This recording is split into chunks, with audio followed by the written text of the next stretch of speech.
Do wizards exist? Did you just roll your eyes and comment that the Adventure Pixie has lost the plot? Before you go, hear me out. I have been researching again and have come up with a few magical tidbits of information for you to make your own mind up on the subject. The idea of wizards have been around for at least 1,000 years, although when I asked people, what is the first thing that comes to mind if I say the word wizard, they all seem to come out with the same modern answer: Harry Potter. This video aims to restore the wizard balance by trying to answer the question, were wizards real in the UK and beyond, and do wizards still live among us?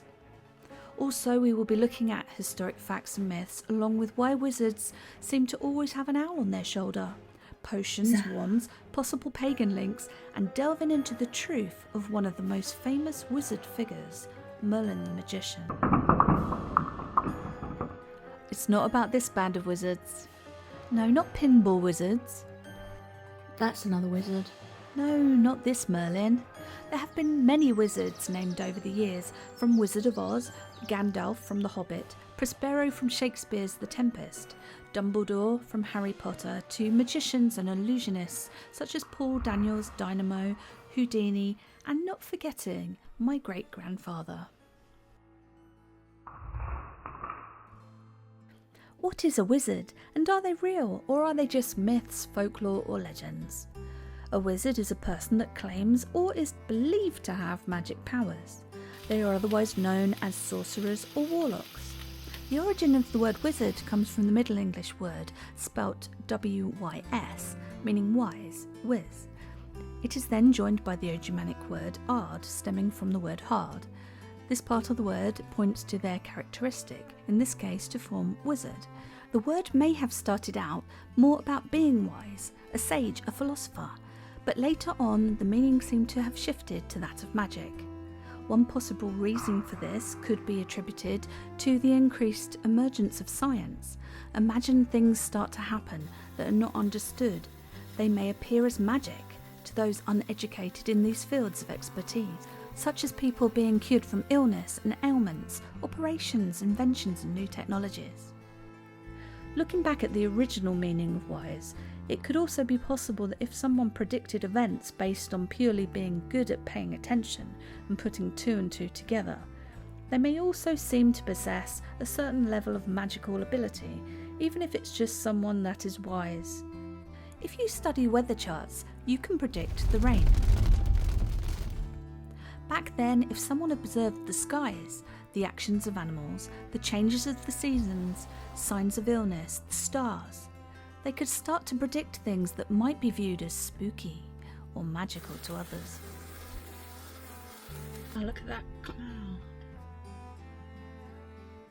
Dum dum dum dum dum dum. Drama. Is it me or that cloud looks like a wizard hat? Look at that. Merlin is probably one of the most famous wizards of all time. Okay, let's begin this research. It has been argued that Merlin the Magician was either mythical or a real historical figure. There have been many works over centuries that have depicted differing versions of who he was or wasn't. At first my thoughts were that I would say a little bit about his links with King Arthur, but I found his stories to be far deeper than that. His truth, if indeed he was real, has partly been lost over time as per much of our past history. One thing that jumps out is that for over 400 years he was believed by many to be a real historical being before being pushed into the category of myth, folklore and legend. Some versions painted him as a positive soul, while others make his character a little darker in nature. It has been said by some that he was half human, his mother being a real person and his father a dark entity that visited her and fathered him. Some versions do not make pleasant reading, while others place him as a magical and wise magician. On the whole, Merlin has been a tough subject to research, and I have only scraped the surface here. A really quick summary. His dad wasn't human, possibly an incubus. His mum was a nun. He moved Stonehenge. His prophecies were told for centuries. He was a myth. He was a real person.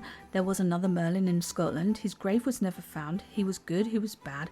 He could do magic. He had power. He rejected political control. He created King Arthur, and he disappeared a lot.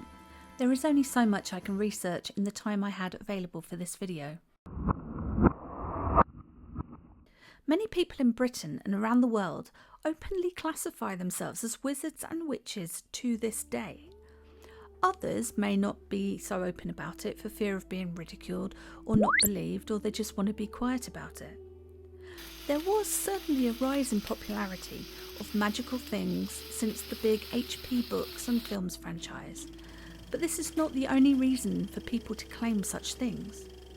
Before putting everyone in the fictional HP category, there is still so much of the world and universe that we do not understand.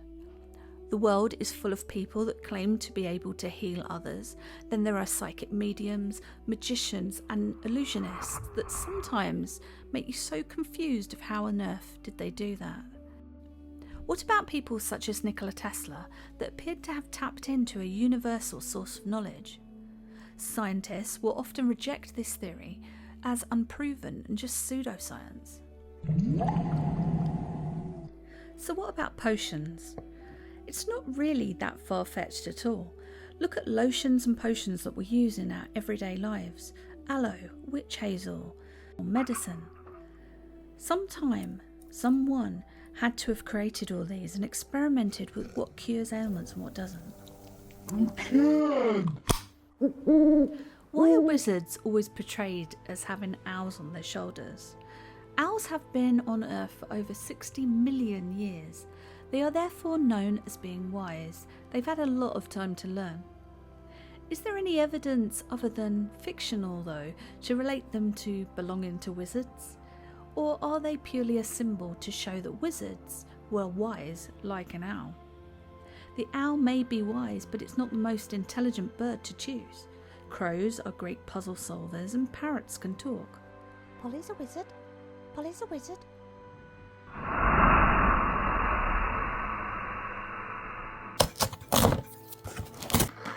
Wow. So what are wands?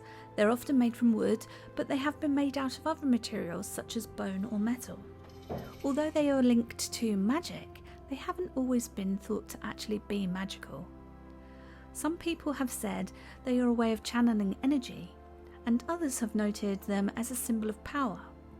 Many places still utilise sticks and staffs as power symbols, such as we still do today in our Parliament building here in England. And here it is. Oh, that's so cute.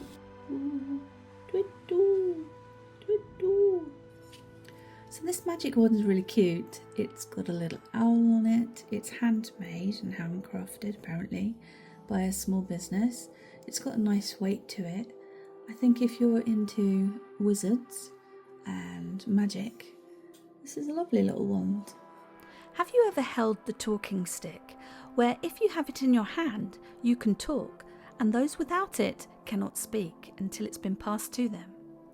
Whether magic wands are truly magical remains to be seen, but I bet if you held one, you would feel a little tempted to try a little spell. Abracadabra, abracadabra. Who knows whether wizards had them in the past? I want to include a brief section here about pagans, because I think that some pagan practices seem to have a little link to wizardry and witchy magic, though it doesn't seem to be often talked about. I want to make it clear that I am no expert in this field and would encourage anyone that is interested to do further research on your own. From what I've looked at, pagans vary in beliefs and their practices. They seem to be in touch with nature, spiritual, and continue to carry out traditions to this day. Wicca, a modern pagan religion, and Druidry, often to have good knowledge of astrology and philosophy, springs to mind here. Pagans like harmony, they celebrate the seasons. Some pagans practice magic, while others do not. Early pagans may have influenced the path of magic. If you think about the old witch trials, people became scared of things they did not understand, therefore many so-called witches that were actually herbalists or good people were misunderstood. Wizards and pagans may share some similarities, such as practicing of magic. However, they differ greatly from each other in what they would use those practices for.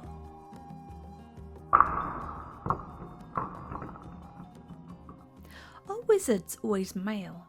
The word wizard can be used to refer to any gender, although most references seem to be male. There is also a term called wizardess that is referenced as being used by Horace Walpole in 1787, but I can't find much proof that it was widely used beyond that. Most females with magic powers are normally referred to as witches, but they can also be wizards. Horace also came up with the word serendipity. And as Bob Ross once said, it's just a happy accident. An old book that may be of interest to some of you is The Discovery of Witchcraft by Reginald Scott. The original book can be found on eBay for a mere £1,500. Oh look, they've changed the price down to £1,199.99. What? Bargain. However, I managed to bag a reprint for under 10. I had hoped to have read it in full before making this video, but in truth it's only just arrived, so far too late for that. To give you a gist though, the book covers a number of topics on the subject of witches, conjurers, magicians, alchemists and more. It also covers wizards, however they'd probably be under other names in the book. It appears that he lays out arguments to support that things that are seen to be magical are purely down to trickery and illusions, things that can be learnt by practicing, and other natural explanations. This work of 1584 was brave, since he tried to prove that witches did not exist in a time when it would have been dangerous to do so. I'm not going to go more in depth into this book in this video, but if you want to read the book, I'll leave it with you to find out more on the subject. It's now over to you. Do you think that wizards such as Merlin were real historic beings, or do you think it's all made up? Do you think that real wizards can be among us today? Whether you think it's all a load of nonsense or you believe, please pop your thoughts in the comments of this video. If you have any topics that you would like me to cover, you can add those too.